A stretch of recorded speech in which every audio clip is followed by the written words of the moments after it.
Hello, everybody. Megazard X here, back at it again to give you another episode on Zard's thoughts. Now, oh goodness, Metroid is bad. Metroid Prime 4 is kicking, living, and breathing. Even though we thought it was in the grave for a hot second, though, wishing for this sucker to show up in countless directs left and right throughout the years. She finally managed to show up. She was lost out in space for the longest period of time, but she has finally came home. In that recent Nintendo Direct, the second I saw that it said the Galactic Gear XXXX, I was thinking to myself, I was like, wait a minute. I was like, hold on, is this a Metroid Prime 2 or 3 thing? Because I didn't think it was going to be a new 2D Metroid. I feel like that would have been too soon, though. But then the second that the chaos started breaking out, the moment she did that flip off the ship, and then, everybody was gunning down people from the skies and stuff, and all the chaos that was ensuing on the planet, I was like, yes, it's Metroid Prime 4. I was like, oh my gosh. Man, I've been watching this trailer over and over and over again, and it's still surreal to think that, yes, this is finally real. This game was originally announced in 2017. Back in the heyday when the Switch was first becoming a thing, like it came out, the system dropped out in March. We had that June Nintendo Direct. It set us up in glory and stuff. They even had like Samus Returns for the Nintendo 3DS though, and said, hey, Metroid Prime 4 is in the works though. And 2 years later, they came out with that January statement like, hey, we have to shift development to Retro Studios. We deeply apologize. The white screen in the background, the dude bowing down. I was like, oh man, this sucks though.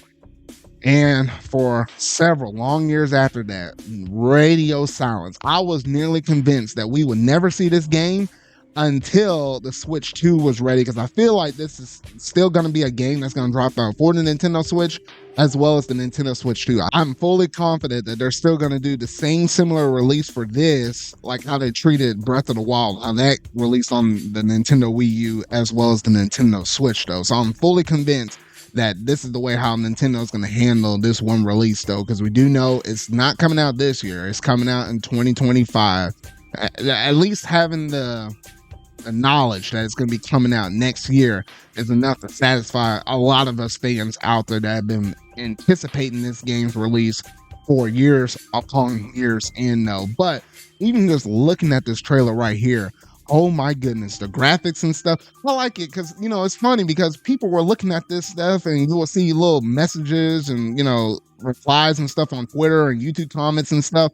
And people be like, dang, is this running on the Switch 2? This looks too good. And I'm like, those are the people that hadn't necessarily seen anything or hadn't even played for sure Metroid Prime Remastered, though. Because for the most part, yes, it looks a little bit better, but for the most part, in terms of like the art style, the way how the game runs, the fluidity of it, the frames per second and stuff, it's almost like copy paste from Metroid Prime Remaster. Like they definitely used that as a base and expanded upon that. So I was like, yeah, no, this game looks great. It looks freaking incredible though. But I'm like, hey, they had something at least to work off of. That's for sure, though. But, Retro Studios, they know their stuff in terms of this Switch architecture. Because as you can see in this trailer, they just got it all figured out, though. Because obviously with this being a shooter, they can't settle for anything less than like 60 frames per second, though. Because, doing a shooter in 30, that's a little bit whack. I have to say so myself. Imagine Splatoon being 30 frames per second. Ooh, probably would give you a headache or so, though. But looking at the worlds themselves, though, like seeing all of the lush topography and stuff, and then, even looking at some of the enemies and stuff like that, like we got some new ones up in here, though, and we got a little bit of some returning ones as well, though. And including that one little scene where Samus is looking down all these people that just managed to bust down the wall over there, though. And we're actually looking at the hunters. A lot of people have been calling this out as well, though. And it's like, wait a minute.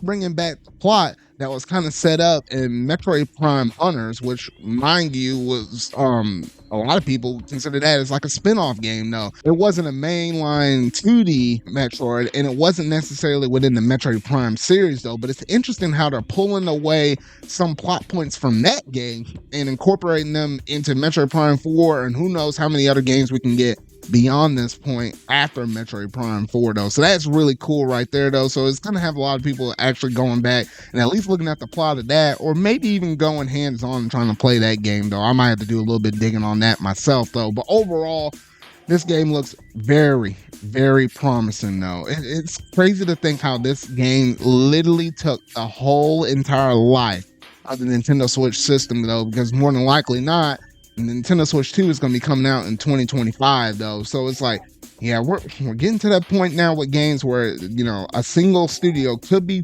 technically working on a game for a whole entire console of a life. I know it's technically worse for other gaming companies out there like PlayStation and Xbox. That's even more so the fact though.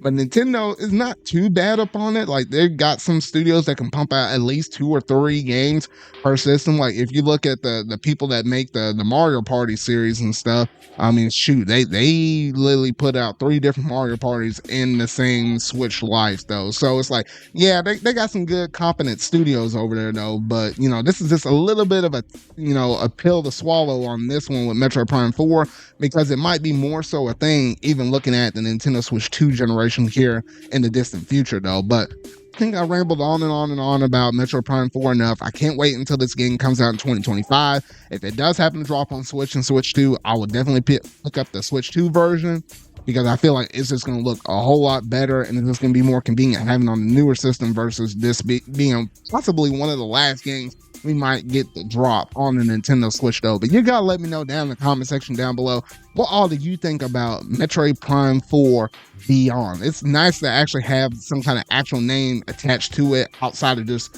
the only number 4 attached to it though.